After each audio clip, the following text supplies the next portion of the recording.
welcome to my podcast. I begin every podcast with a bowl so that we can connect, find our center, and receive the insight from the podcast.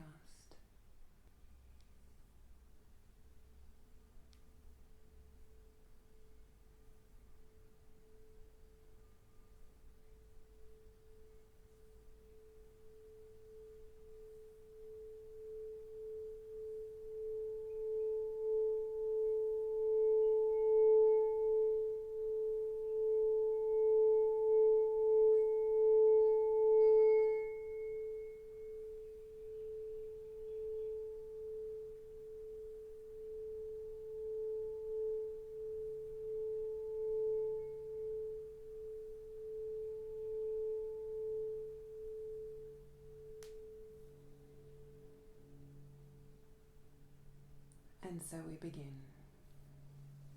Hello and welcome to my next podcast. Are you still with me? After my last podcast, I wondered whether you would stick around or whether the fire or the anger or the expression was too heated and too much for one of my very early podcasts. Well, if you're still here, then that's fabulous. It means that you're a stayer. And it means we're going to get along really well because it means that you can handle under the silence. And if you can handle what's under my silence, then I bet you can handle what's under your silence too. And that's the whole point of this, because this is a movement. It's a movement for change. It's like the emotional revolution, I want to call it. So what I wanted to share was, it's now been 3 hours since I did my first podcast, and I had my emotional release around men and my father and my partner and my son and women being stupid, which is funny because it doesn't even resonate with me now. And I wondered why that was. Why is it gone? It's gone because I gave it air. It's gone because I allowed it to integrate. And I thought about it. And I gave her a voice. I gave my little girl a voice. That's me, my inner child.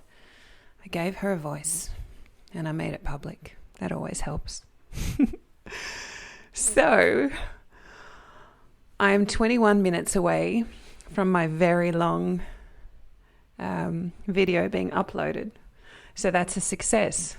I often find that once I have a big energetic release, things start to massively flow, because while I'm holding on to things, everything in my life is going to stay stagnant, and I'm going to play in that field of stagnant energy, and I'm going to have the this and the that and the bickering and the to and the fro's and the it and the irritation until I go and have a wee, or until I let the energy go, and then things start to flow again. Took me a while to figure that out. It's true, when we hold on to our shit and when we don't we're actually blocking the flow in our body and hurting our kidneys and our bowels and creating problems with our bowels and our intestines and problems in our entire energetic system and body. Because did you know kidneys are where the alchemy is made, the magic between the yin and the yang? It's true. So how am I feeling now? Well, middle of the day, I think we're third week into the isolation of coronavirus. And I looked at my painting that I've been painting every day and I said, "Are you ready for me?" And it went, "No." And my computer's buzzing away, doing its download. And so I thought, I want a bath. So I ran myself a bath. And as I'm running the bath, the sun's streaming through the windows in the bathroom. And I thought, gosh, this is just magical. So I went and got my essential oils, put a couple of drops of rose in and some magnesium. And I jumped in the bath and I had a single rose, which I dropped some rose petals in the bath. And I lay there and dropped in the water and contemplated about my morning. And really felt into how I was stabilizing. And as I was lying there, I started to feel my belly. A lot of you don't know me, some of you do. I'm 47 years old. I've had 3 children, one in my 20s, one in my 30s, and one in my 40s. It's true. All to 3 different men. Such an interesting life. So as I was lying there contemplating this, I was touching the skin on my belly. And you can imagine a belly that's had 3 children. It's been pre-stretched. And underneath all the pre-stretch, there's a lot of tissue and it's quite cold. And I realized how much I don't connect with my pre-stretched belly, because it's nothing like my belly when I was before I had kids, which is beautiful and firm and flat, and I could wear crop tops and I'd have my belly out and I could wear bikinis and I felt super spunky and awesome. No, for how many years now? 22, 25 years. My belly has been different. And I suppose I've had this real relationship with it where I kind of just cover it up or get pants to pull it in, or sometimes I love it, but most of the time I just kind of ignore it. It's not the part of my body that I've been connecting with.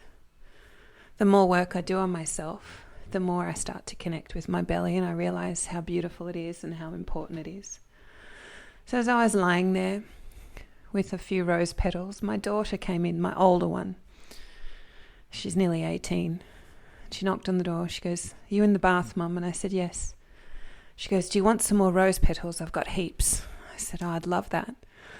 And so she came in and she poured this whole bowl of rose petals all over me, like hundreds. And it was so amazing. I just went, oh my God, I just feel so beautiful. And as I'm lying there, she started to place the petals to cover my privates. And then she got a white rose and she put it right in my belly button. And as the sun was gleaming through the window and the rose petals were on my body, I felt like I was in the most beautiful wedding dress. And I remembered the day that I ordered a wedding dress, half paid for it, and then had to cancel the wedding, get my money back. I remember the dress, and it had roses made out of raw silk all over it. And I realized in that moment that what I was looking at with the real rose petals and the real roses on my skin was more beautiful than any wedding dress that anyone could make. And I felt so beautiful. My skin was glistening. But there's one thing I didn't mention about letting your anger and rage come up and letting the entire emotional release process to happen is that it actually cleans out your entire system, and your skin thanks you for it. And your skin starts to glow and it starts to shine, and the areas that were dry in your skin are no longer dry. Because if you think about anger being dry heat, and think about how many areas in your body have dry, cracked skin and how much moisturizer you're putting on, if you just let out your frustrations and your anger and how you feel and let your fire come up, your body will start to create the chemistry with the water, and then it'll create steam, self-esteem, and you'll start to feel confident and good about yourself. So, back to the bath. So I'm in the bath and Claudia says, oh, that's my daughter's name. I'm sure she won't mind because she'll find out if you do searches of me.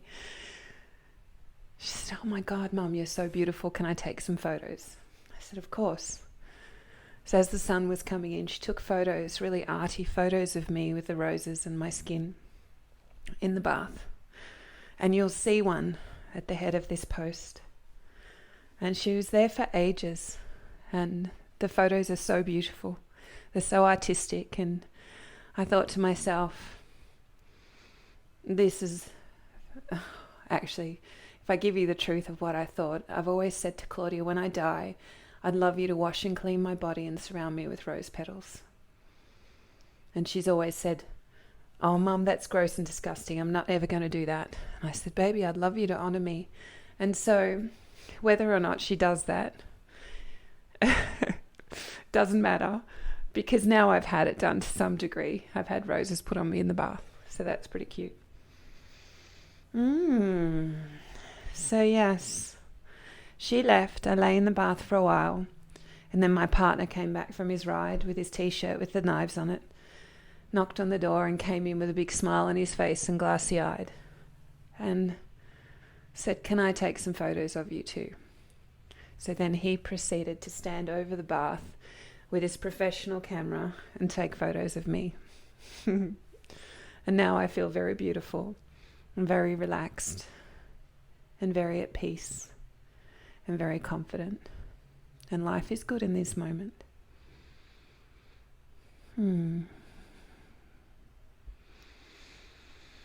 So, treasure yourself.